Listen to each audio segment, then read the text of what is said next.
Classically trained ആണ് എന്തെങ്കിലും dance? ഇല്ല, ഞാനൊരു 3 വർഷം ഭരതനാട്യം പഠിച്ചിട്ടുണ്ട്. ഡാൻസ് പഠിച്ചിട്ടുണ്ടെന്ന് എനിക്ക് പെട്ടെന്ന് മനസ്സിലായി. എങ്ങനെ?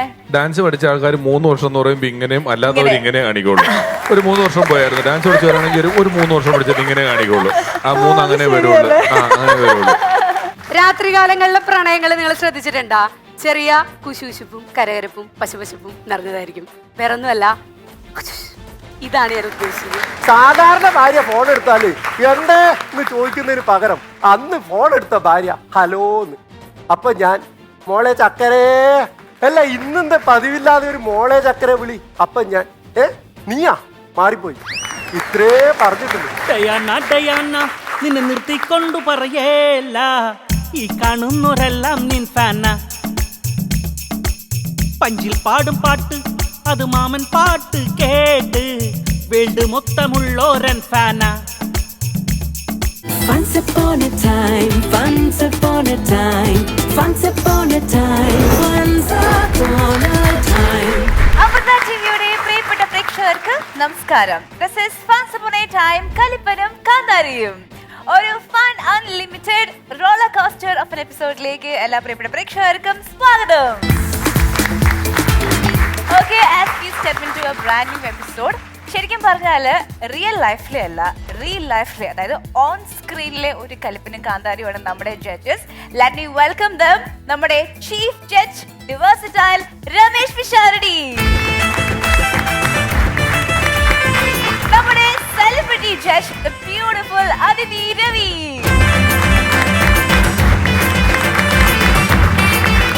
ഒപ്പം ഇന്നത്തെ എപ്പിസോഡിൽ നമ്മോടൊപ്പം ജോയിൻ ചെയ്യുന്നു പ്രശസ്ത വ്ളോഗറും ഫിലിം റിവ്യൂവറുമായ അനീഷ് കുംഭകോണം. അതിഥി, ഹലോ. ഞങ്ങൾക്കും ഞങ്ങളുടെ പ്രേക്ഷകർക്കും ഒക്കെ ഒരുപാട് ആഗ്രഹമുണ്ട്, അതായത് പ്രത്യേകിച്ച് നമ്മുടെ ഷോയിലൂടെ അതിഥിയെ കുറിച്ച് കൂടുതൽ അറിയണം. നമുക്കറിയാം അപ്കമിങ് പ്രോജക്ട്സിനെ കുറിച്ച് കഴിഞ്ഞ എപ്പിസോഡിൽ പറഞ്ഞു. ബട്ട് അപ്പാർട്ട് ഫ്രം ദാറ്റ്, അതിഥിയുടെ മറ്റ് വിശേഷങ്ങൾ എന്തൊക്കെയാണ്, വീട്ടിലെ വിശേഷങ്ങൾ എന്തൊക്കെയാണ്? ഇപ്പൊ സുഖമായിട്ടിരിക്കുന്നു. തൃശ്ശൂരാണ് വീട്. പക്ഷെ ഞാൻ താമസിക്കുന്ന കൊച്ചിയിലാണ്. ഞാനും എന്റെ ബ്രദറുണ്ട്. അങ്ങനെ ഹാപ്പി ആയിട്ടിരിക്കുന്നു, കുഴപ്പമൊന്നുമില്ല. ബ്രദറിന്റെ പേരെന്താണ്? ബ്രദറിന്റെ പേര് രാകേഷ്. രാകേഷ്. ഈ അതിഥി എന്നുള്ള പേര് യഥാർത്ഥത്തിൽ ആരുടെയാണ്? അതിഥി ഇപ്പൊ വിരുന്നുകാരൻ അല്ല വിരുന്നുകാരി എന്നുള്ള അർത്ഥത്തിലൊക്കെ പറയുമല്ലോ. ആ അർത്ഥത്തിലല്ല അതിഥിക്ക് അതിഥി എന്നുള്ള പേരിട്ടിരിക്കുന്നത്. ലെറ്റേഴ്സ് അല്ല, വിരുന്നുകാരി, ഗസ്റ്റിന്റെ അതിഥി അല്ല, അത് അതിഥിയാണ്, ധായാണ്. ഇത് തിരിച്ചാണ്. എന്താ വ്യത്യാസം? എന്താണ് അത് പേരിന്റെ അർത്ഥം പറ. ഇത് വേറെ തായ. ഒരു കീർത്തനത്തിൽ എന്തോ വരുന്നുണ്ടല്ലോ ഇങ്ങനെ ഒരു വാക്ക്, അതുമായിട്ട് എന്തെങ്കിലും റിലേറ്റഡ് ആണോ? അല്ല, കീർത്തനത്തിന്റെ അല്ല. ഇത് ശരിക്കും അത് അതിഥി അഭിനയിച്ച ഏതോ സിനിമ പാട്ട് നീ കേട്ടതാ. അതിൽ യൂട്യൂബിൽ അഭിനയിച്ചവരുടെ പേരിന്റെ അതിഥിന്ന് എഴുതി വെച്ചതായിരിക്കും. ലിറിക്സ് അറിയില്ല കൃത്യമായിട്ട്, ഞാൻ ഇപ്പൊ പറഞ്ഞേനെ.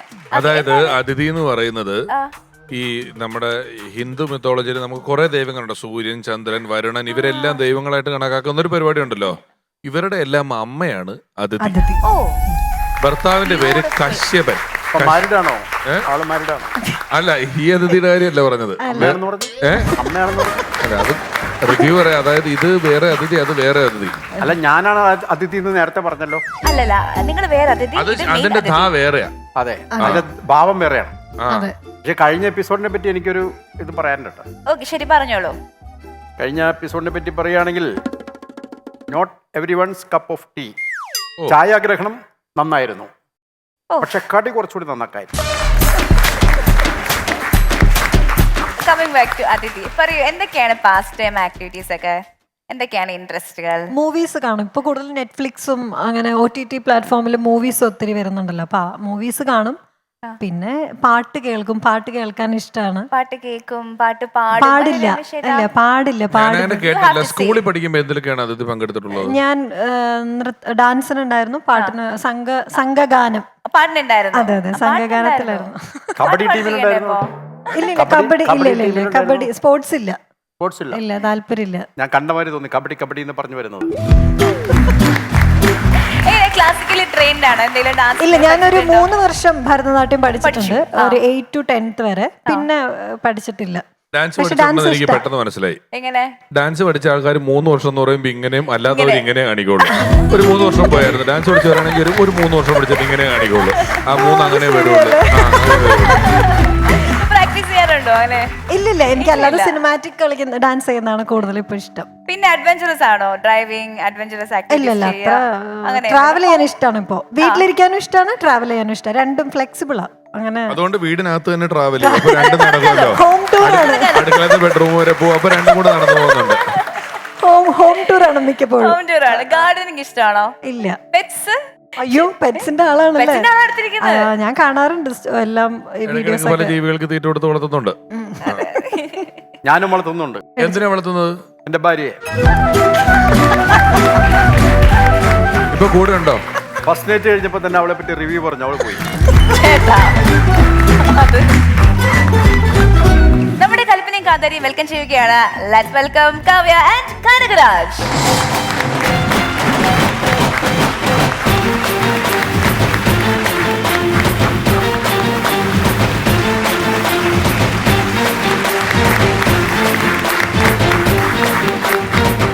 കലിപ്പൻ, കാവ്യ, കനകരാജ്, കാന്താരി എല്ലാം എല്ലാം കാമയം. കനകരാജ് ഏട്ടാ, അപ്പോ ഒരു ഇടവേളയ്ക്ക് ശേഷം വീണ്ടും വന്നിരിക്കുകയാണ്. നല്ല ഉഷാറായിട്ടുണ്ട് കേട്ടോ. എന്തുകൊണ്ട് നമ്മുടെ കഴിഞ്ഞ സീസണിൽ വന്നില്ല? കഴിഞ്ഞ സീസൺ മീൻസ് നമ്മുടെ ഒരു കോമ്പറ്റീഷൻ ഉണ്ടായിരുന്നു, 3rd സീസൺ. എന്തുകൊണ്ട് വന്നില്ല? അതിനിടയിൽ ഒരു ആക്സിഡന്റ് വന്നു. അയ്യോ, ആക്സിഡന്റ്. എന്ത് ആക്സിഡന്റ് ആയിരുന്നു? റോഡിലെ കൂടെ നടന്നു വരികയായിരുന്നു. പക്ഷേ ശരിക്കും റോഡിലല്ല, ഞാൻ പുല്ലിലെ കൂടെയാണ് നടന്നത്. അപ്പൊ ഞാൻ താഴേക്ക് നോക്കിയിട്ടാണ് നടന്നത്. പക്ഷെ അതിന്റെ ഇടയിൽ ഈ റോഡിലൊരു സംഭവം നടന്നു. 2 വാഹനങ്ങൾ തമ്മിൽ അങ്ങോട്ടും ഇങ്ങോട്ടും വരുമ്പം ബൈക്കുകാരൻ ഈ സൈഡ് കിട്ടാതെ ബൈക്കുകാരൻ ഈ ഇടയ്ക്കേ കൂടെ കയറിയിട്ട് വരുമ്പം എന്നെ ഇടിച്ചു ഏകദേശം ഒരു 10 മീറ്റർ അപ്പുറം റോഡിലൊക്കെ തെറിച്ചു വീണ്. അവിടെ തന്നെ എൻ്റെ ബോധം പോയി. പിന്നെ അവിടുന്ന് ആൾക്കാർ എടുത്ത്, ഡ്രൈവർമാരൊക്കെ എടുത്ത് എന്നെ അവിടെ വെള്ളരിക്കുണ്ട് ആശുപത്രിയിൽ കൊണ്ടുപോയി. വെള്ളരിക്കുണ്ട് ആശുപത്രി എത്തുമ്പോൾ എനിക്ക് ബോധമില്ല, ഞാൻ അറിയുന്നുമില്ല.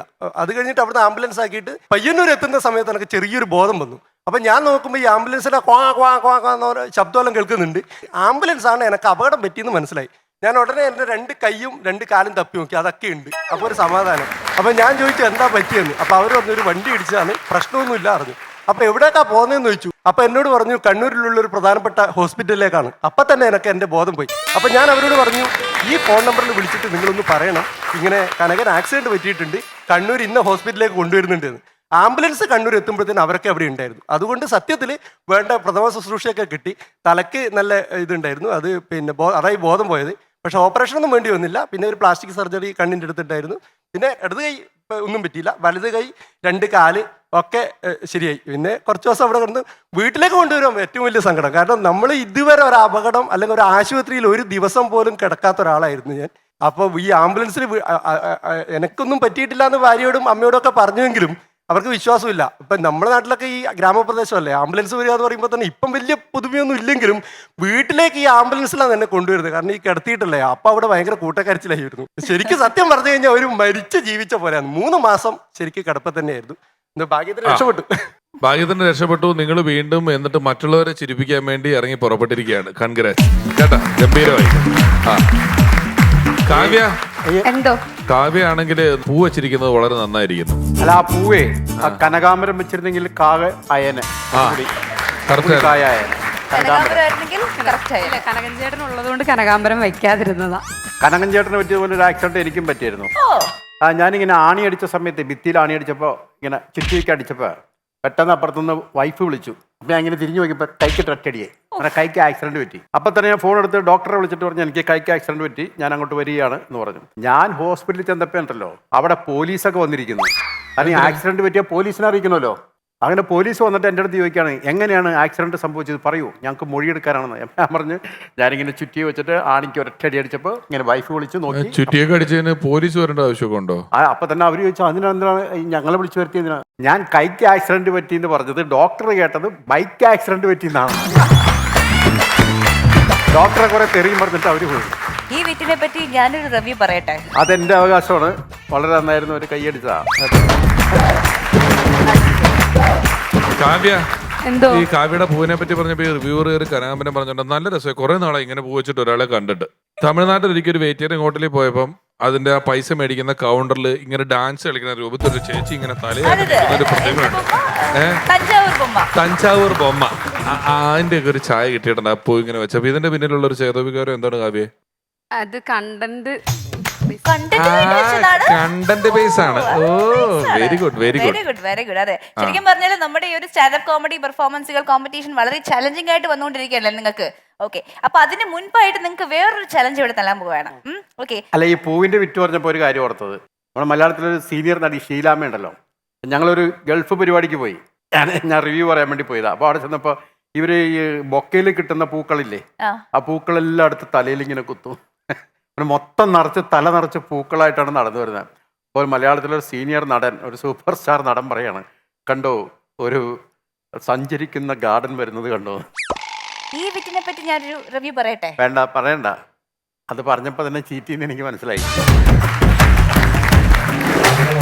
ഓക്കെ, അപ്പോ കനകരാജേട്ടാ, coming up next is a challenge, PSC parody song challenge.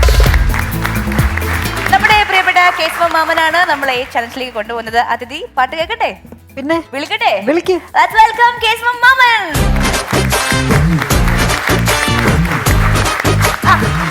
പറഞ്ഞതിന് മുമ്പ് നമസ്കാരം. തന്നെ നമസ്കാരം. ഇതുവരെ പോയില്ലേ? ഇല്ല, അവിടെ തന്നെ പായിട്ടേക്കാം. ഇത് എങ്ങനെയെങ്കിലും ഒന്ന് മാറ്റണം. കാരണം കഴിഞ്ഞ തവണ എൻ്റെ ഒരു പാട്ട് ഇട്ടിട്ട് പുള്ളി അതിന്റെ മൊത്തം പൊളിച്ചടക്കിയേക്കാണ്. അല്ല, ഇപ്പൊ പാടാൻ പോണ പാട്ട് വേണമെങ്കിൽ ഞാൻ റിവ്യൂ പാട്ട് വളരെ അല്ല, പാടിയില്ലല്ലോ, അതിന് മുമ്പ് റിവ്യൂ റിവ്യൂ പറയാലോ. അല്ല, അതിന്റെ ആവശ്യമില്ല. അല്ല, പുള്ളി അങ്ങനെ ചെയ്യും. ഇപ്പൊ നമ്മളോട് പറഞ്ഞിരിക്കുന്ന കോൺട്രാക്ട് എന്താന്ന് വെച്ചാൽ നമ്മുടെ 2 എപ്പിസോഡ് കഴിയുമ്പോൾ പുള്ളി വേണ്ട രീതിക്ക് തന്നെ റിവ്യൂ ചെയ്ത് അതൊന്ന് ബൂസ്റ്റ് ചെയ്തിട്ട് പോസിറ്റീവ് റിവ്യൂ ചെയ്യാന്നാ പറയുന്നത്. എന്റെ വരാൻ പോണ പാട്ടിനെ കുറിച്ച് ഇപ്പൊ റിവ്യൂ ഇട്ടൊക്കെയാണ് അവിടെ. തുടക്കം മോശമായിരുന്നു, രണ്ടാം പകുതി വളരെ മോശമായിരുന്നു. ഞാൻ ഒരു കാര്യം പറയട്ടെ, മര്യാദക്ക് ഇരുന്നില്ലെങ്കിൽ നിങ്ങളുടെ റിവ്യൂവിനെ കുറിച്ച് ഞാൻ ഒരു പാരഡി അങ്ങോട്ട് പാടും. അയ്യോ, ഇവിടെ എന്താ സംഭവം? ഇവിടെ സംഭവം എന്താന്ന് വെച്ചാല്, നമുക്കിനി പാട്ട് കേൾക്കണം, അതിൽ നിന്ന് ചോദ്യങ്ങൾ ഉണ്ടാക്കണം, ഇവരോട് ചോദിക്കണം, ഇവർക്കത് പറയണം, സ്റ്റാൻഡപ്പ് ചെയ്യണം, അന്വേഷണം, ഇത്രയും കാര്യങ്ങളുണ്ട്. അപ്പൊ ഇവർക്ക് പറ്റിയ കുറെ ചോദ്യം അല്ല, ഇവർക്ക് പറ്റിയ കുറെ ഉത്തരങ്ങളൊക്കെ ഉള്ള ഒരു പാട്ടാണ് ഞാൻ വരാൻ പോണത്. വെരി ഇത് ഗുഡ്. പാടിക്കഴിയുമ്പോ ഒരാൾ ഞെട്ടും ചിലപ്പോ. എന്നാ പാടിക്കോട്ടെ? നിങ്ങൾ റെഡിയാണല്ലോ അല്ലേ? അയ്യോ ഇതെന്താണെന്ന് അറിയാമോ? അയ്യോ ഇതെന്താണെന്ന് അറിയാമോ? അയ്യോ ഇതെന്താണെന്ന് അറിയാമോ? അയ്യോ ഇതെന്താണെന്ന് അറിയാമോ?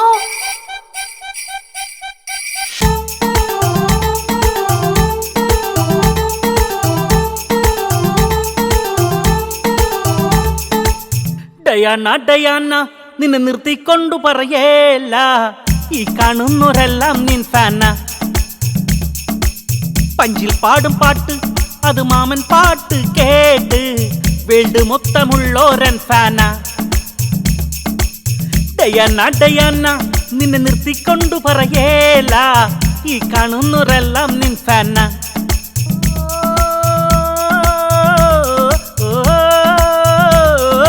ആങ്കർ ചെയ്തതും നീ താന, ജഡ്ജായിരിപ്പതും അവർ താന. ലേഡീസ് ടീമിനെ ഫോക്കസ് ചെയ്യാൻ മാമൻ റെഡി താന. ഡയാന ഡയാന നിന്നെ നിർത്തിക്കൊണ്ടു പറയേല, ഈ കാണുന്നവരെല്ലാം നിൻ ഫാന.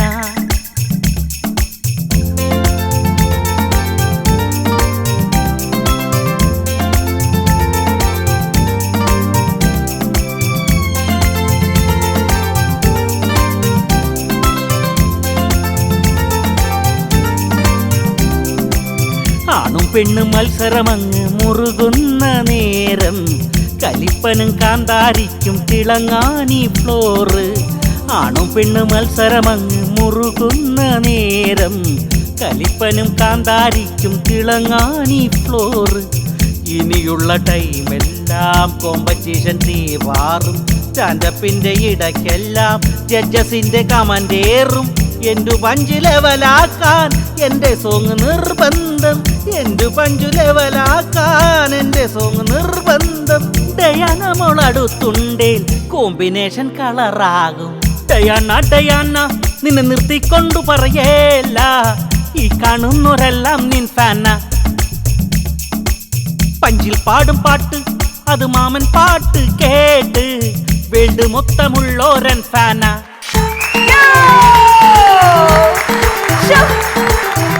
ഞാൻ ഞെട്ടിപ്പോയി. Thank you so much, thank you so much. ഇതിനെപ്പറ്റി റിവ്യൂ ആണെങ്കിൽ ഒറ്റ വരിയിൽ പറയാം. ഞാൻ പറ. ഈ പാട്ടിൽ എന്നെ ഉൾപ്പെടുത്തിയില്ലല്ലോ, ഇതിലും ഭേദം കനകഞ്ചൻ എന്നെ വണ്ടി ഇടിക്കുന്നതായിരുന്നു നല്ലത്. ഈ പാട്ടിന്നാണ് നമ്മൾ 3 ചോദ്യങ്ങൾ ഉണ്ടാക്കേണ്ടത് അല്ലേ? ഓക്കെ, നല്ല അടിപൊളി 3 ചോദ്യങ്ങൾ ഞാൻ റെഡിയാക്കി വെച്ചിട്ടുണ്ട്. തുടക്കത്തിൽ മാമൻ സൗണ്ട് മാറ്റി പാടിയ വരികൾ എന്താണ്?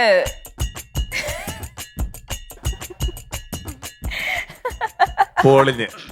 ഇത് ആർക്ക് വേണമെങ്കിലും പറയാം കേട്ടോ, ആർക്ക് വേണമെങ്കിലും പറയാം. യെസ്, ഓഡിയൻസിന് പറയാം, ജഡ്ജസിന് പറയാം. ആ ആദ്യം അവര് പറയാൻ നോക്കട്ടെ. അതെ അതെ യെസ്. കേട്ടോ ശ്രമിച്ചു നോക്കുന്നു. എന്തെടുത്ത്? അതെ അയ്യോന്നാ പറയണം. ആ കിട്ടുന്നില്ല കിട്ടുന്നില്ല. ഒന്നുമില്ല. അപ്പൊ അമ്മാവൻ തന്നെ പറഞ്ഞോ. അയ്യോ ഇതെന്താണെന്ന് പോലും അറിയാമോ? അയ്യോ ഇതെന്താണെന്ന് പോലും അറിയാമോ? അയ്യോ ഇതെന്താണെന്ന് വല്ലതും അറിയാമോ? അത് ഈ ലോകത്ത് TV കണ്ടുപിടിച്ചതിന് പിന്നെ വന്നിട്ടുള്ള ഒരു ക്വിസ് പരിപാടിയിലും ഇത്രയും പാടുള്ളൊരു ചോദ്യവും ഉത്തരവും ഇങ്ങനത്തെ ഒരു ഉത്തരവും ഉണ്ടായിട്ടില്ല എന്നുള്ളതാണ്. ഒന്നുകൂടെ പറഞ്ഞ അമ്മാവ. അയ്യോ ഇതെന്താണെന്ന് പോലും അറിയാമോ? രണ്ടാമത്തെ ചോദ്യം. ആ ഈ പാട്ടിൽ എത്ര തവണയാണ് ഡയാനയുടെ, അതായത് എന്റെ പേര് പറയുന്നത്? ആ ഒന്ന് ഏകദേശം 8. 8. ആ 8 അടുത്തെത്തി. അല്ല എന്തേലും പറയോ, ഒരു ഇത് വെച്ചിട്ട് പറഞ്ഞോ. എന്നാ 9. നല്ലൊരു കയ്യടി കൊടുക്കണോ? കൊടുക്കണം. ആർക്ക്? കാവ്യക്ക്. ഇവിടെ ഒരു കയ്യടി കൊടു. 9 ആളാ. ഇതൊരു പക്ഷേ പറയാൻ പറ്റുമായിരിക്കും. വളരെ ഈസി ക്വസ്റ്റ്യൻ ആണ്. മാമൻ എന്തിനെയാണ് ഫോക്കസ് ചെയ്ത് റെഡി ആയിരുന്നത്? അതെ. ആ ഗേൾസിനെ സപ്പോർട്ട് ചെയ്യാൻ. ഗേൾസിനെയോ? അല്ല ഫൺ സപ്പോർട്ട്, മറ്റേ ഗേൾസ് വരുമ്പോ അവരെ correct, സപ്പോർട്ട് correct ആണ്. Ladies team. അല്ലേ? കണ്ണടച്ച് വേണമെങ്കിൽ പറയാം ഉത്തരം. അപ്പോ ഈ സെഗ്മെന്റ് കഴിയുമ്പോഴത്തേക്കും അല്ല അത് കാവ്യ ലിറിക്സ് കേട്ടിട്ടല്ല ഉത്തരം പറഞ്ഞത്. അതാ, കാവ്യ കണ്ടോണ്ടിരിക്കാനുള്ളത്. അതെ ഇവിടെ ഷൂട്ടിങ്ങിന് വന്ന സമയം തൊട്ട് ഇതിങ്ങനെ ഈ കുളത്തിന്റെ കാര്യം പൊന്മാൻ ഇരിക്കുന്ന പോലെ ഇരിക്കുമല്ലേ. ആ, അതെ അതുകൊണ്ട് പറഞ്ഞു. അങ്ങനെയൊന്നുമില്ല അല്ലേ? ഇല്ല അങ്ങനെയൊന്നുമില്ല. PSC പാരഡി സോങ് ചാലഞ്ചിൽ വിജയിച്ചിരിക്കുന്നത് കാവ്യയാണ്. Congratulations and you will be performing first. All the best. Okay അല്ലേ? ഓക്കെ.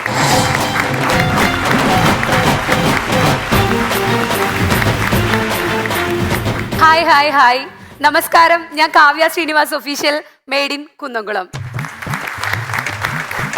മനുഷ്യന് 2 മുഖങ്ങളുണ്ട്, നാണയത്തിന് 2 വശങ്ങളുണ്ട്. അതുപോലെയാണ് രാത്രിയും പകലും. രാത്രി സുന്ദരിയാണ്, അതിമനോഹരിയാണ്. ഇപ്പൊ തന്നെ നിങ്ങൾക്ക് മനസ്സിലായി കാണും ഞാൻ രാത്രിയെ കുറിച്ചാണ് പറയാൻ പോകുന്നതെന്ന്. പ്രണയവും രാത്രിയും തമ്മിൽ അഭേദ്യമായ ബന്ധം തന്നെയുണ്ട്.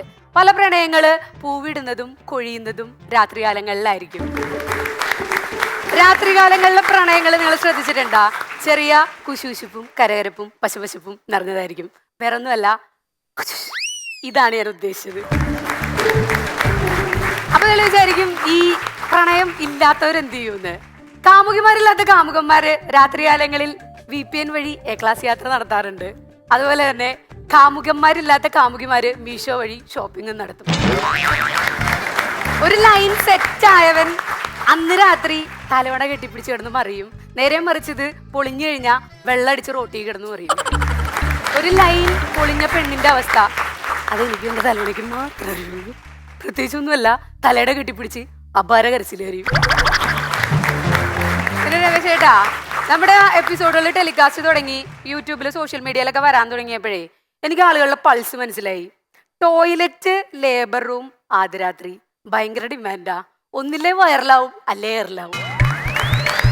ഇതിൽ 2 ഏത് സംഭവിച്ചാലും കുഴപ്പമില്ല എന്ന് കരുതിയിട്ട് നിങ്ങൾക്കൊക്കെ നല്ല വിഷ്വൽ ഇമേജ് കിട്ടുന്ന ആദ്യരാത്രിയെ കുറിച്ചാണ് ഞാൻ ഇന്നിവിടെ പറയാൻ പോകുന്നത്. ആദ്യരാത്രി എന്ന് കേൾക്കുമ്പോൾ തന്നെ ഭയങ്കര വലിയ ആകാംക്ഷയൊന്നും വേണ്ട. സെൻസറിങ് കഴിഞ്ഞ് ബാക്കിയേ പറയാൻ പാടുള്ളൂ എന്ന് രതീഷേട്ടൻ പ്രത്യേകം പറഞ്ഞിട്ടുണ്ട്. ശരിക്കും ആദ്യരാത്രി എന്ന് പറയണതേ നമ്മൾ ജനിച്ചിട്ടുള്ള ആദ്യരാത്രിയാണ് നമ്മുടെ ശരിക്കുള്ള ആദ്യരാത്രി. പിന്നീട് വരുന്നതൊക്കെ 2ാമത്തെ രാത്രികളാണ്. എന്നാലും വേറെ കുറച്ച് ആദ്യരാത്രികളുണ്ട്.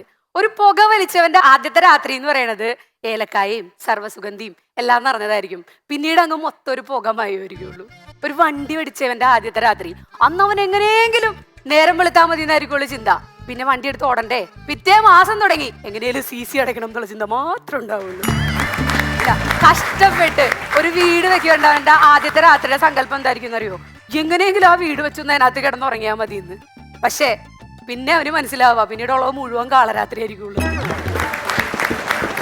ഇനി ഞാൻ ഇത്രയൊക്കെ പറഞ്ഞ സ്ഥിതിക്ക് നമുക്ക് ശരിക്കുള്ള ആദ്യരാത്രിയെ കുറിച്ചുകൂടെ ഒന്ന് പറയാം. എന്റെ ആദ്യരാത്രി തന്നെ തുടങ്ങാം.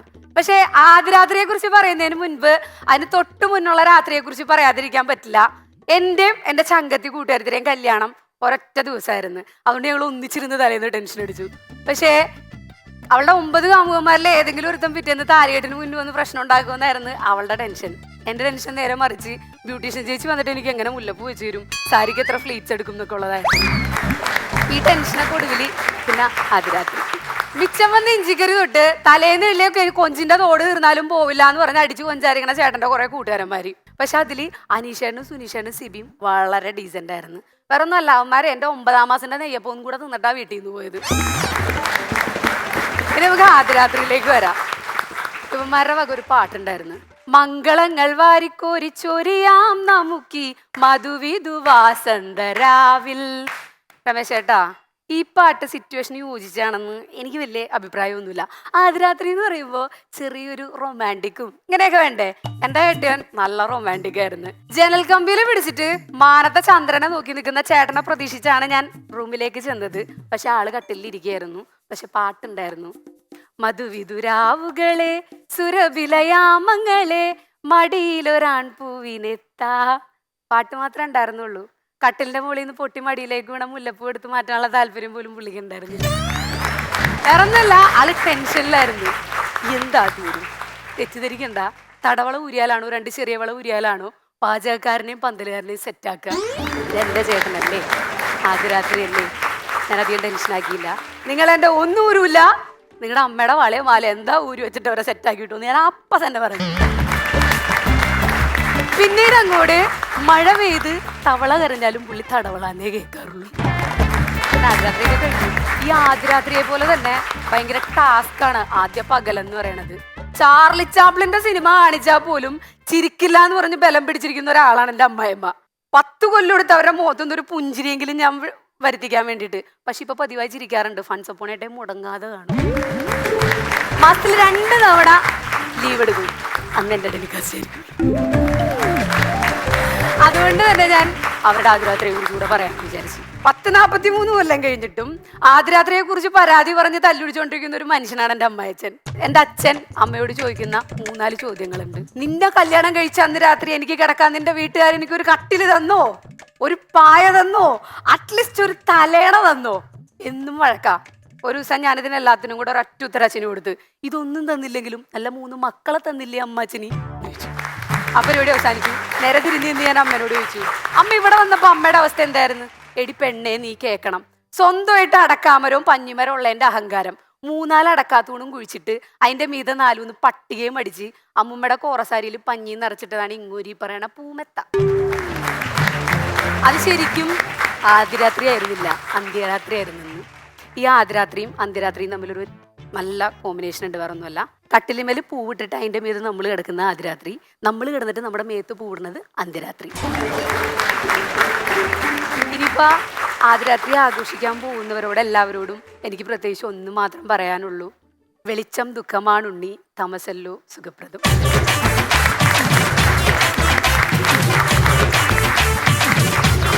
കാവ്യ, നല്ല പെർഫോമൻസ് ആയിരുന്നു കേട്ടോ.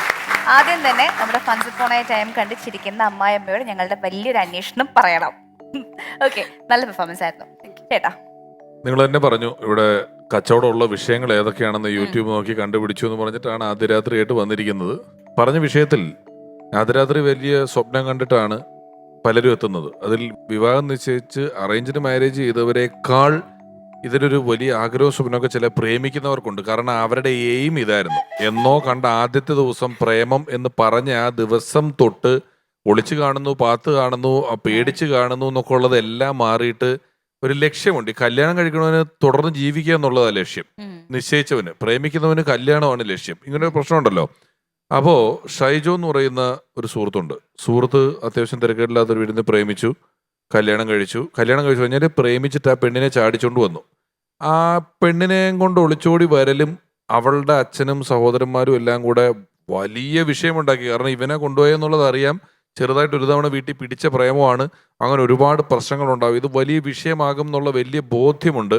അതുകൊണ്ട് തന്നെ നിങ്ങൾ പറഞ്ഞ പോലെ ഈ കൂട്ടുകാരുണ്ടല്ലോ, ഷൈജോയുടെ ഒരു 4-5 കൂട്ടുകാരനെയും അമ്മാവനെയൊക്കെ വീട്ടിൽ വിളിച്ചു നിർത്തി. ഷൈജോ വേറെ ഒളിവിൽ പോയൊന്നുമില്ല, നേരെ സ്വന്തം വീട്ടിലേക്ക് തന്നെയാണ് കൊണ്ടുവന്നത്. അങ്ങനെ സ്വന്തം വീട്ടിലേക്ക് വരുമ്പം കാര്യം ഇങ്ങനെയൊക്കെയാണ് ഓടി വന്നതാണെങ്കിലും ഈ പെങ്കൊച്ചിനും വീട്ടുകാരെ വിട്ടുകൊണ്ട് വന്നതിൻ്റെ ഒരു വിഷമമുണ്ട്. എത്ര നിശ്ചയിച്ച കല്യാണമാണെങ്കിലും വീട്ടിൽ നിന്ന് ഇറങ്ങുമ്പോൾ ഈ പെൺപിള്ളേർ കരയുമല്ലോ എന്ന് പറഞ്ഞതുപോലെ ഈ പെങ്കൊച്ചിനും ഇത്തിരി വിഷമമുണ്ട്. ഷൈജോയ്ക്കാണ് അത്ര വിഷമമൊന്നുമില്ല, പെങ്കൊച്ചു കൂട്ടത്തിൽ വന്നതിന്റെ സന്തോഷമുണ്ട്. പക്ഷെ ഇതിന്റെ ഒരു ഇമോഷണൽ കണക്ഷൻ വ്യത്യാസമുണ്ട്. പെണ്ണ് ദുഃഖിച്ചിരിക്കുകയാണ്. ആ സമയത്ത് ഇവന് റൊമാൻറ്റിക് ആകാൻ പറ്റിയല്ല. ഇവൻ ഭയങ്കര റൊമാൻറ്റിക് ആയിട്ടാണ് ഇരിക്കുന്നത്. അതിന്റെ വലിയ കൺഫ്യൂഷൻ ഇരിക്കുക. എന്ത് ചെയ്യണമെന്ന് ഷൈജോയ്ക്ക് അറിയാൻ പാടില്ല. സമാധാനിപ്പിക്കണോ കെട്ടിപ്പിടിക്കണോ ആകെ കൺഫ്യൂഷൻ ആയിട്ട് ഷൈജോ ഇരിക്കുന്നു. 3-4 കൂട്ടുകാർ വീടിന് ചുറ്റും അപ്പുണ്ട്. അങ്ങനെ ഷൈജോ 10 മണി 11 മണി 12 മണി 1 മണി വരെയൊക്കെ വർത്തമാനം പറഞ്ഞ് ആ ഇമോഷണൽ പോർഷൻ കംപ്ലീറ്റ് പതുക്കെ ഡിലീറ്റ് ചെയ്ത് 4 മണിക്കൂറത്തെ അധ്വാനമാണ്. പല കാര്യങ്ങൾ പറഞ്ഞ് സ്വപ്നം കാണിച്ച് അങ്ങനെ ഒരു 1 മണിയായപ്പം ആ വീട്ടുകാർ വിട്ടു വന്നതിന്റെ ദുഃഖമൊക്കെ പതുക്കെ പെൺകുട്ടിക്ക് മാറി. ഷൈജോ പതുക്കെ കൈയിട്ട് പിടിക്കാൻ ചെന്ന ജനലിന്റെ അപ്പുറത്തുനിന്ന് ഒരു വോയിസ് ഓവർ കൂട്ടുകാരന്മാരും അടിച്ചോണ്ടിരിക്കുക പുറത്ത്. അവളുടെ ആങ്ങളെ അങ്ങാൻ വന്നാൽ ഞാൻ ഒറ്റ വെട്ടിന് കൊല്ലും പറഞ്ഞേക്കാം. അയ്യോ ഷൈജോ ചേട്ടാ അവരോട് കൊല്ലേന്ന് പറഞ്ഞിട്ട് പിന്നെ ഷൈജോ നീ അവനങ്ങനെ എനിക്കറിയാവുന്നവനാ, അവനങ്ങനെ കുഴപ്പമൊന്നുമില്ല എന്ന് പറയുമ്പോൾ ഷൈജോയുടെ ചേട്ടൻ ആങ്ങളെ അവളുടെ അച്ഛൻ വന്നാൽ ഇവിടുന്ന് പോയല്ലോ, വെട്ടി ഞാൻ 16 കഷ്ണമായിട്ട് ചാക്കി കെട്ടി കളയുമല്ലോ എന്നൊക്കെ പറഞ്ഞിട്ട് ജനലിന്റെ പുറത്തുനിന്ന് വോയിസ് ഓവർ ആങ്ങളെനെ വിട്ടു അച്ഛനെ വിട്ടു ആങ്ങളെ വിട്ടു. അങ്ങനെ സൂര്യൻ ഉദിക്കുന്നവരെ സമാധാനിപ്പിച്ചിരുന്നു ഷൈജോ. എന്നെ കുറിച്ച് മാത്രമാണ് പറഞ്ഞത്. ഇത് ഒരു സുഹൃത്തെന്ന് പറഞ്ഞിട്ട് ഇങ്ങനെ ഒരു സുഹൃത്ത് ഇരുന്നിട്ട് ഇങ്ങനെ പറയാൻ പാടില്ല. ഈ സാജു കൊടി എന്ന് പറയുന്ന ആലുവയിലുള്ള ഒരാളുണ്ട്. അതെ അതെ അയാളുടെ ജീവിതത്തിലും ഏതാണ്ട് ഇത് തന്നെയാണ് സംഭവിച്ചത്. സംഭവിച്ചത് ആ ഒരു മിമിക്രിക്കാരൻ വിവാദമായിരുന്നു. കേട്ടിട്ടുണ്ട്. പള്ളിയിൽ ഞായറാഴ്ച പാർക്ക് ചെയ്ത കാറിന് തൊളിച്ചിരുന്നിട്ടുണ്ട്. ചേട്ടന്മാർ ഇടിക്കാൻ പിടിക്കാൻ വരുന്ന പഠിച്ചിട്ട് കാറ് മാറിയിട്ട്. എന്നാലും ധൈര്യമുണ്ട്, ധൈര്യം കാണിച്ചു. ആളെ കൊണ്ട് അടിച്ചു മാറ്റിക്കൊണ്ട് വന്നു. അതൊക്കെ അന്നേ ചെയ്തു. വിപ്ലവമായിരുന്നു അന്ന് കാലത്ത്. ഒരുപാട് പേരെ ഞെട്ടിച്ചുകൊണ്ട് പോയ ലാൽ സലാം സിനിമയൊക്കെ കണ്ട് തിളച്ചു നിൽക്കുന്ന സമയമാണ്. അടിപൊളി. നല്ലതായിരുന്നു. എനിക്ക് ആദ്യരാത്രി എപ്പിസോഡ് നമ്മൾ ഓരോ എപ്പിസോഡും ഒരു കാര്യം കൂടെ, അന്ന് എനിക്ക് കയ്യിൽ ചില ബാഗിൽ ചില ഐറ്റങ്ങളൊക്കെ ഇരിപ്പുണ്ട്, മുഖം മാറ്റാനും അതിനും ഒക്കെ ഉള്ള. ഒരു ദിവസം ആലുവ ചന്തയിൽ കൂടെ അവളുടെ ആങ്ങളമാര് തല്ലാൻ നിപ്പൊട്ടെന്ന് പറഞ്ഞിട്ട് വാജ്പേയി പോയത് കണ്ടവരുണ്ട്. വാജ്പേയി ആലുവ ചന്തയിൽ കൂടെ പോയത് കണ്ടവരുണ്ടെന്ന്. ഒരു പകുതി വാജ്പേയി ഒരു വിഗും ഒരു സാധനവും വെച്ചിട്ട് ആങ്ങളമാര് സാജു കൊടിയൻ എന്ന് പറയുന്ന ബലിഷ്ഠനായ മനുഷ്യനെ നോക്കി നിൽക്കുമ്പം ഒരു വിഗ് വെച്ച് ഒരു അപ്പൂപ്പൻ സൈഡിൽ കൂടെ വാജ്പേയിയുടെ ചായയിൽ പോയി വീട്ടിൽ കയറിയതൊക്കെ. ഈ സ്റ്റാൻഡപ്പ് കോമഡി നടത്തുമ്പോൾ നമുക്ക് കേൾക്കുന്നവർക്ക് വിഷ്വൽ ചെയ്യാനും കൂടി പറ്റുന്നതാണ് ഭയങ്കര ഒരു ഫീല്. നമുക്ക് കണക്ട് ചെയ്യാൻ പറ്റുന്നു, വിഷ്വൽ ചെയ്യാൻ പറ്റുന്നു. കണക്ട് ചെയ്യാൻ പറ്റിയെന്നല്ല, എനിക്ക് വിഷ്വൽ ചെയ്യാൻ അതൊക്കെ മോശമല്ലേ? ഒരാൾ അവിടെ നേരത്തെ വണ്ടി ഇടിച്ച് ആംബുലൻസിൽ പോയപ്പോഴൊന്നും വിഷ്വൽ ചെയ്തില്ലല്ലോ. അയാള് റോട്ടിൽ വണ്ടി ഇടിച്ചു, കനകൻ ചേട്ടൻ വണ്ടി ഇടിച്ചതും ഹോസ്പിറ്റൽ ഒന്നും വിഷ്വൽ ചെയ്തില്ല. ആദ്യരാത്രി എന്ന് പറഞ്ഞപ്പോ തൊട്ടങ്ങ് വിഷ്വലാ ഒന്നും. ഇതിപ്പോ വിഷ്വൽ ചെയ്തോണ്ടിരിക്കുവായിരുന്നു ഇവിടെ.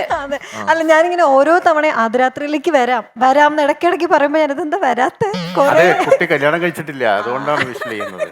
അതുകൊണ്ട് ഞാൻ വിഷ്വൽ ചെയ്തിരുന്നു. നന്നായിരുന്നു. എനിക്ക് മൊത്തത്തിൽ ഇഷ്ടപ്പെട്ടു. നല്ല അവതരണമായിരുന്നു. ഇങ്ങനെ ഇടയ്ക്കിടയ്ക്ക് ഇങ്ങനെ ഗ്യാപ്പ് എടുക്കുന്നത് ഓക്കെയാണോ? അങ്ങനെ ചെയ്യാല്ലേ?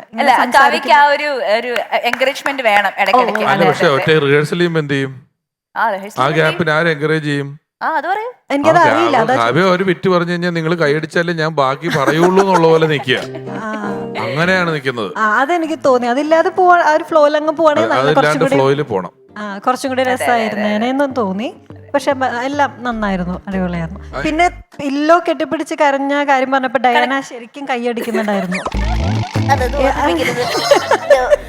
അപ്പൊ എല്ലാം മൊത്തത്തില് അടിപൊളിയായിരുന്നു കേട്ടോ. അല്ല, ഇനി നമുക്ക് ഈ ഒരു അവസരത്തിലേ ചോദിക്കാൻ പറ്റുള്ളൂ. ഒരുപാട് ആളുകൾ ഇപ്പം നമ്മുടെ റിവ്യൂവർ പറഞ്ഞു അതിഥി അവിവാഹിതയാണ് എന്ന്.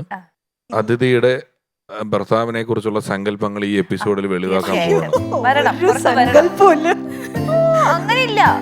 സത്യമായിട്ടും നല്ലപോലെ സ്നേഹിച്ച മാത്രം മതി ചേട്ടാ. അതിഥി ആദ്യ വിവാഹം കഴിച്ചത് പിഷാരടിയാണോ? ഇനി വരുന്നത് സെക്കൻഡ് മാരേജ് അല്ലേ? അതെ അതെ, എന്റെ ഫസ്റ്റ് ഭർത്താവാ.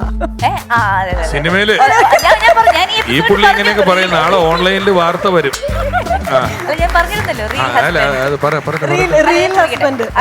നന്നായിട്ട് സ്നേഹിക്കുന്ന ഒരാള് സ്നേഹം എങ്ങനെയൊക്കെ എക്സ്പ്രസ് ചെയ്യണം, ഉള്ളിൽ വെച്ചോണ്ടിരിക്കാൻ പാടില്ല. അതിന് എങ്ങനെ വേണം? അല്ല, അത് എക്സ്പ്രസ് ചെയ്യാന്ന് നമുക്ക് മനസ്സിലാവില്ല. റൊമാൻറ്റിക് ആകാൻ ഈ പറഞ്ഞ പോലെ എന്താ പറയാ, സപ്പോർട്ട് ചെയ്യണം, നമ്മള് റൊമാൻറ്റിക് ആയിരിക്കണം. അങ്ങനെയൊക്കെ അത്യാവശ്യം നല്ല നമുക്ക് മനസ്സിലാവും സ്നേഹിക്കുന്നുണ്ടെന്ന്. അതെനിക്ക് ഫീൽ ചെയ്താൽ മതി, അത്ര. അല്ലാതെ ഉള്ളിൽ സ്നേഹം ഉണ്ടെന്ന് പറഞ്ഞിട്ട് കാര്യമില്ലല്ലോ. ഫീൽ ചെയ്യണം. അങ്ങനെ ഒരാളാണെങ്കിൽ നോക്കാം. റെഡിയാകും. ആർക്ക്? നീ ആരുടെ കാര്യം പറഞ്ഞ? എനിക്ക് മനസ്സിലായി, എനിക്ക് മനസ്സിലാവുന്നുണ്ട്. Once upon a time, കലിപ്പനും കാന്താരം വേദിയിലേക്ക് എത്തുന്നു കനകരാജ്.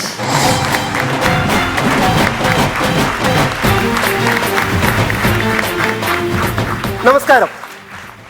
1947 ആഗസ്റ്റ് 15 അർദ്ധരാത്രി എന്ത് സംഭവിച്ചു? ഇന്ത്യക്ക് സ്വാതന്ത്ര്യം കിട്ടി.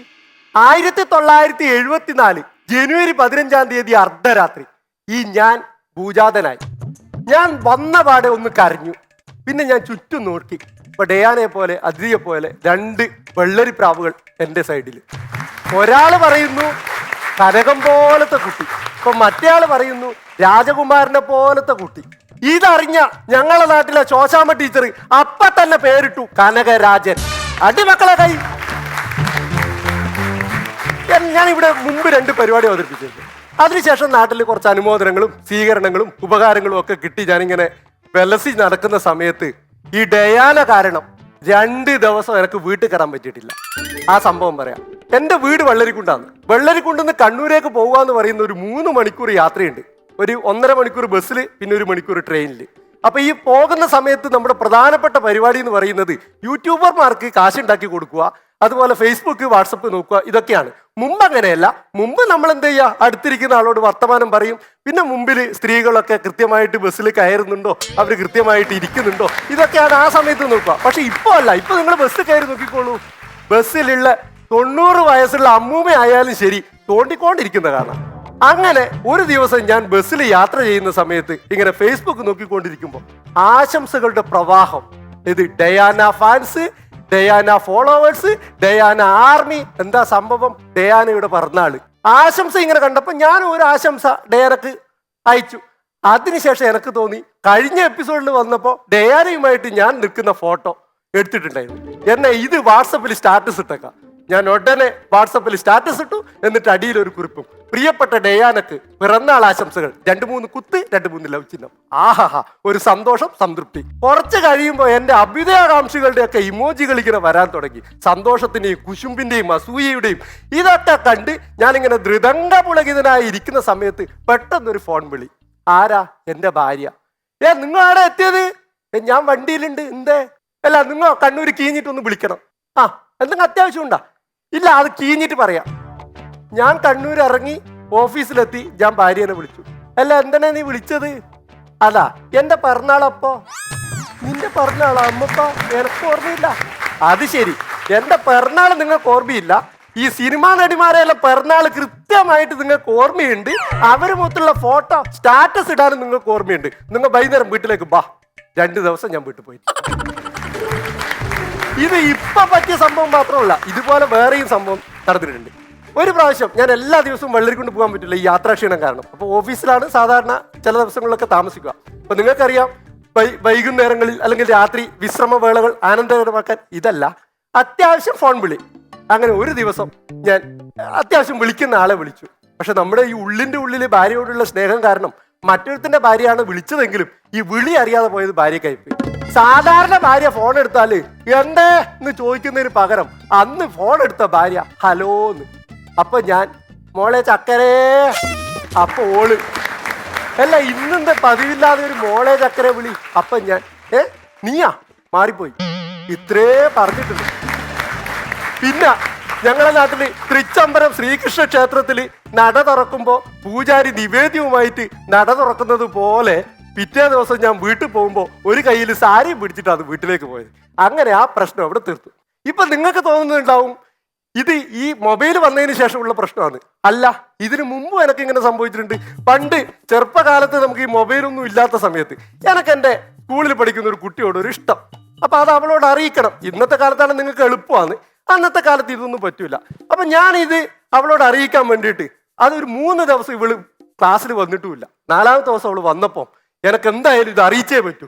ഞാൻ ഗംഭീരമായ ഒരു പ്രണയലേഖനം, ഇത് ഹൃദയ സരസിലെ പ്രണയ പുഷ്പമേ എന്നൊക്കെ പറഞ്ഞ് മാറ്റുമറ്റത്തിന്റെയും അതുപോലെ മുട്ടത്ത് വർക്കിയുടെയും നോവലിൽ നിന്നൊക്കെ കടമെടുത്ത് ഒരു ഗംഭീര പ്രണയലേഖനം എഴുതി. ഇത് അവൾക്ക് കൊടുക്കാൻ വേണ്ടിയിട്ട് കവറിലിട്ട് പിറ്റേ ദിവസം രാവിലെ വീട്ടിൽ നിന്ന് ഇറങ്ങിയപ്പോ ഞങ്ങളെ തൊട്ടടുത്തുള്ള നാരായണൻ എൻ്റെ അടുത്ത് വന്നിട്ട് പറഞ്ഞു, കനക നീ പോകുമ്പോ ഈ കവർ ഒന്ന് ഗോപാലന്റെ പീടികയിൽ കൊടുക്കണം. ഞാൻ നാരായണനോട് ആ കവർ വാങ്ങി അതും ഇതിന്റെ കൂടെ ഭദ്രമായി വെച്ചു. അതെന്താ സംഭവം എന്ന് വെച്ച് കഴിഞ്ഞാൽ പിറ്റേ ദിവസത്തെ കല്യാണ സദ്യക്കുള്ള പച്ചക്കറിയുടെ ലിസ്റ്റാണ്. അപ്പൊ നാരായട്ടന്റെ വീട്ടിൽ കടയിലെത്തി. അവിടെ രാധേട്ടയാണ് ഉള്ളത്, ഓരോ ഭാര്യ. ഈ കവർ ഒന്ന് നാരായണന് കൊടുക്കണം. ശരി, അതവിടെ വാങ്ങി മേശപ്പുറത്ത് വെച്ചു. നാരായട്ടൻ വരുമ്പോൾ എടുത്തോളൂ എന്ന് പറഞ്ഞു. ഞാൻ ശരിയെന്നും പറഞ്ഞു. ഞാൻ നേരെ സ്കൂളിലേക്ക് പോയി. ക്ലാസ്സിലെത്തിയിട്ട് എൻ്റെ നല്ല സൗകര്യപ്രദമായ സമയം നോക്കിയിട്ട് നമ്മൾ പ്രണയിനിക്ക് ഈ മറ്റേ കവർ എടുത്തു കൊടുത്തു. അവളത് തുറന്നു എടുത്ത് വായിച്ചു. എൻ്റെ നേരെ നോക്കി. അപ്പോൾ ഞാൻ അവൾ നോക്കുമ്പോൾ അവൾ പറഞ്ഞു, ഇത് എനക്കെന്തിനാന്ന്? ഞാൻ പറഞ്ഞു, അതെൻ്റെ ഇഷ്ടമാണ്, നീ എനക്ക് തരണം. അല്ലേ, ഇത് ഞാൻ അച്ഛനോട് അച്ഛനോടൊന്നും ഇപ്പൊ പറയണ്ട, നീ ഇത് സമ്മതിച്ചാ മതി. അപ്പൊ അവൾ എന്നോട്, അല്ല ഞാൻ അച്ഛനോട് പറഞ്ഞാലും ഇതില് തേങ്ങയും ചേനയും മാത്രമേ വീട്ടിൽ കിട്ടൂ. ഞാൻ തേങ്ങയാ? അതെ, ഈ കവറ് മാറിപ്പോയി. ഏത് കടയിൽ കൊടുക്കേണ്ട കവറായി പോയി ഇവൾക്ക് കൊടുത്തത്. ഇനി കടയിൽ സംഭവിച്ച സംഭവം, അവിടെ നമ്മൾ ഈ മുകുന്ദേട്ട സുമിത്ര വിളിക്കുന്നു സിനിമയില് ജഗതിയുടെ പ്രകടനമായിരുന്നു അദ്ദേഹത്തിൻ്റെത്. ആരാണ് ഇവൾക്ക് ഇത് കൊടുത്തത് എന്നും പറഞ്ഞുകൊണ്ട് വലിയ പ്രകടനമായിരുന്നു. നാട്ടുകാരൊക്കെ കൂടി അവസാനം കാര്യങ്ങളൊക്കെ ഭംഗിയായിട്ട് വൈകുന്നേരം അത് ശരിയാക്കി. പക്ഷെ ഈ പ്രണയലേഖനം കൊടുത്തിട്ടില്ലല്ലോ, എന്തായാലും അത് കൊടുത്തേ തീരൂ. കുറച്ച് നാളുകൾക്ക് ശേഷം വീണ്ടും എൻ്റെ പ്രണയിനിക്ക് ഞാൻ ഈ പ്രണയലേഖനം കൊടുക്കാൻ വേണ്ടി എല്ലാം തയ്യാറാക്കി വെച്ചു. അപ്പൊ എനിക്ക് തോന്നി, ഇനി ഈ എഴുത്തും കൊണ്ട് വലിയ കാര്യമൊന്നുമില്ല, നമ്മുടെ ഇഷ്ടം അവളെ അറിയിക്കുക, അതിനൊരു സിമ്പിൾ മതി. ഞാൻ എന്താക്കി, ഒരു നല്ലൊരു റോസാപ്പൂവിന്റെ ചിത്രം വരച്ച് ഒരു വണ്ടിന്റെ ചിത്രവും വരച്ചിട്ട് ഞാൻ അതിൻ്റെ അടിയിൽ ഇങ്ങനെ എഴുതി, നീയാകുന്ന പൂവിന്റെ തേൻ നുകരാൻ കൊതിക്കുന്ന വണ്ടാണ് ഞാൻ. എനക്കെന്നൊരു സംതൃപ്തിയായി. ആഹാ, ഇത് കണ്ടാല് അവൾക്ക് നമ്മളോട് ഇഷ്ടം തോന്നും. ഞാൻ പിറ്റേ ദിവസം പോയി അവളെ കണ്ടു, കൊടുത്തു. കവർ കൊടുത്തിട്ട് ഞാൻ അവളോട് പറഞ്ഞു, നീ ഇത് വീട്ടിൽ പോയിട്ട് നോക്കിയാൽ മതി. ശരി, അവൾ വാങ്ങി. അന്നത്തെ ദിവസം രാത്രി ഞാൻ ഉറങ്ങിയിട്ടില്ല. പിറ്റേ ദിവസം രാവിലെ ഞാൻ അവളെയും പ്രതീക്ഷിച്ചിരിക്കുകയായിരുന്നു. അവൾ വരുമ്പോൾ തന്നെ എന്നെ നോക്കി ഒന്ന് ചിരിച്ചു. ഓ, ഒരു സന്തോഷം. അത് കഴിഞ്ഞ് സൗകര്യം പോലെ അവർ എനിക്ക് കവർ തന്നു. ഞാൻ ആ കവർ എടുത്തിട്ട് ഒരു കാറ്റാടി മരത്തിന്റെ ചുവട്ടിലിരുന്നത് നോക്കിയപ്പോൾ ആ കവറിനകത്ത് ഒരു പേപ്പർ, അതിൽ ഞാൻ കൊടുത്ത അതേ പേപ്പർ ചെറിയൊരു മാറ്റം വരുത്തിയിട്ടുണ്ട്. ഈ പൂവിന്റെ മുകളിൽ കുറച്ച് കുത്തിട്ടിട്ട് ഒരു ആരോ മാർക്ക് ഇട്ടിട്ട് അവൾ എഴുതി വെച്ചിട്ടുണ്ട്, ഈ റോസാ പൂവിൽ വണ്ടി ഇരിക്കാതിരിക്കാൻ എൻ്റെ ചേട്ടന്മാര് DDT പൊടി ഇട്ടിട്ടുണ്ട് എന്ന്. ഇതൊക്കെ പറഞ്ഞാലും ഒറ്റ കാര്യം പറയുള്ള രമേശേട്ട, അവസാനമായിട്ട് ഞാൻ ഇതൊക്കെ പ്രക്ഷേപണം ചെയ്യുമല്ലോ. പിറ്റേ ദിവസം സ്റ്റാൻഡപ്പ് കോമഡി അവതരിപ്പിച്ച ഭർത്താവിനെ ഭാര്യ ചെരവത്തടിച്ചു എന്ന് പറഞ്ഞ് പത്രത്തിൽ വാർത്ത വന്നില്ലെങ്കിൽ ഞാൻ വീണ്ടും ഇവിടെ വരും.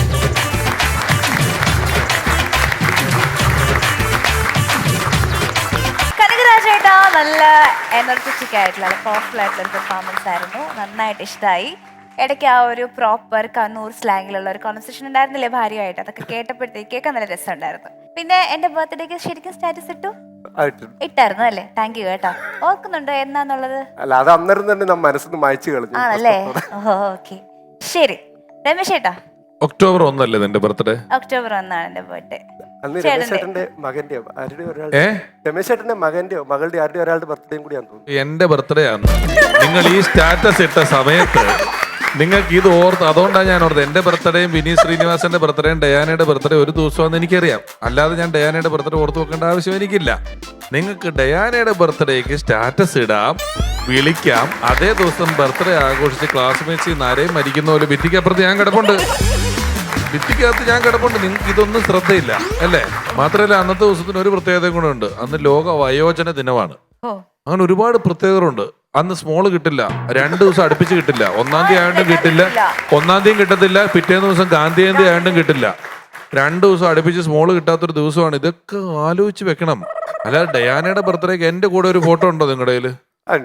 പള്ളിയിൽ പോയി പറഞ്ഞാൽ മതി, ഞാൻ നിങ്ങളുടെ ഭാര്യയുടെ കൂടെയാണ്. ഞാൻ നിങ്ങള് അത്യാവശ്യം നല്ല കള്ളനാ. കൊള്ളാം. ഏതായാലും പ്രകടനം നല്ല കുറവുണ്ടായിരുന്നു, നല്ല അവതരണമായിരുന്നു, ഒരു കൺഫ്യൂഷൻ ഇല്ല, പഠിച്ചിടത്തോളം ഭംഗിയായിട്ട് പറഞ്ഞു. എനിക്ക് തോന്നിയത് സ്ക്രിപ്റ്റ് ഇത്തിരി വീക്കായിരുന്നു. നമ്മൾ ഈ കത്ത് മാറിപ്പോയിട്ട് പച്ചക്കറിയുടെ ലിസ്റ്റും പ്രണയലേഖനം മാറുക എന്നൊക്കെ പറയുന്ന ഇങ്ങനത്തെ ഇൻസിഡൻസിനൊക്കെ അത്ര സമയം കളയുക എന്ന് പറയുന്നൊരു കാര്യമുണ്ടല്ലോ. നമുക്കറിയാം ഇത് മാറി എന്നൊക്കെ അറിഞ്ഞു കഴിഞ്ഞിട്ടും കത്ത് മാറിപ്പോയിന്ന് നിങ്ങൾ പറയുമ്പോഴത്തേക്ക് ഒരു 1.5 മിനിറ്റ് കഴിഞ്ഞ് ഞങ്ങളത് അറിഞ്ഞിട്ട്. അപ്പൊ അങ്ങനെ ഈ കത്ത് മാറിപ്പോയി, പച്ചക്കറിയുടെ ലിസ്റ്റ് കൊടുത്തു, അങ്ങനത്തെ തമാശകൾ ഇതൊക്കെ പതുക്കി ഒന്ന് പിടിവിട്ടിട്ട് കുറച്ചുകൂടെ നല്ല തമാശകൾ ഉണ്ടെങ്കിൽ ഗംഭീരമായിട്ട് അവതരിപ്പിക്കാൻ പറ്റുന്ന ആളാണ് നിങ്ങൾ. അതിനൊരു ഒരു ഒരു നിങ്ങളുടെ നല്ല സുഹൃത്തുക്കളുടെയോ അല്ലെങ്കിൽ ആരുടെയോ ഒക്കെ ഒരു സഹായം തേടുക. ചില ഹിറ്റായിട്ടുള്ള പരിപാടികൾ കാണുമ്പോൾ ഒരു വഴി മനസ്സിലാവും നമുക്ക്. നമ്മളിപ്പോൾ നിങ്ങളൊരു അപകടമൊക്കെ കഴിഞ്ഞ് അവിടെ നിന്ന് വീണ്ടും വരുന്നു, ഒക്കെ എല്ലാം നമുക്കറിയാം. പക്ഷെ നല്ല കഴിവുണ്ട്.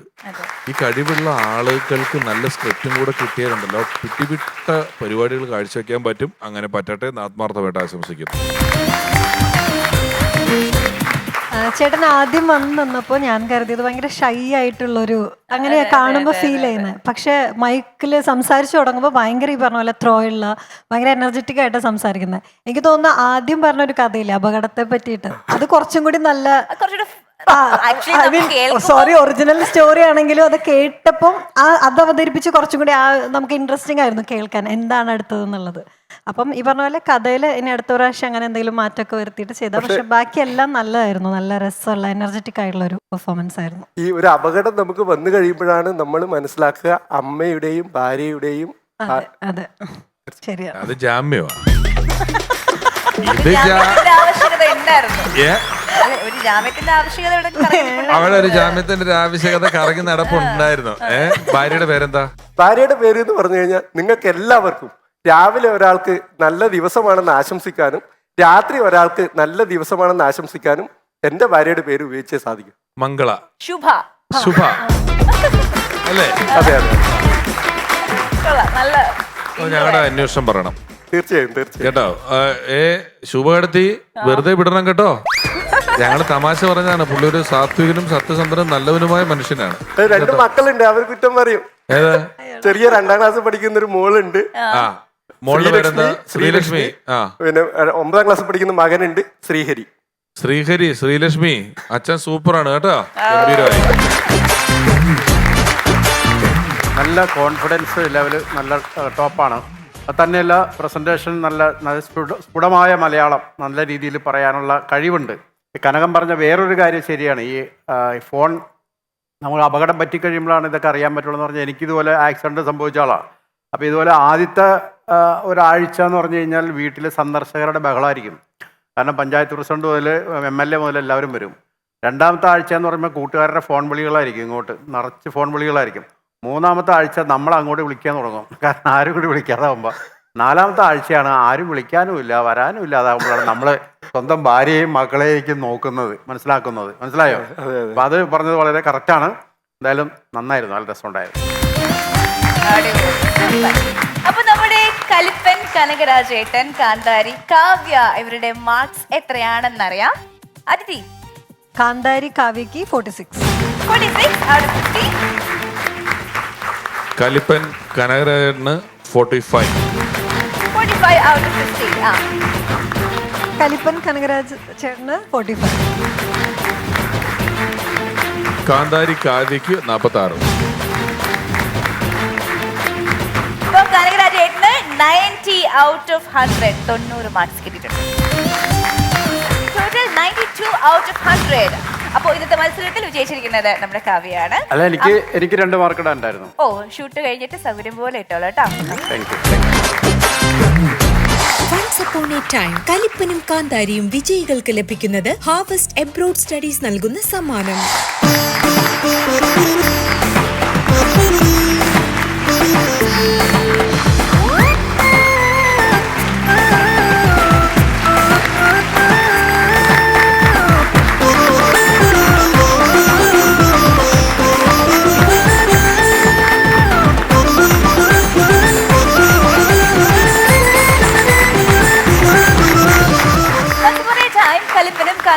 Yet another beautiful episode of Wind Up. See you all next time. Until then, bye bye.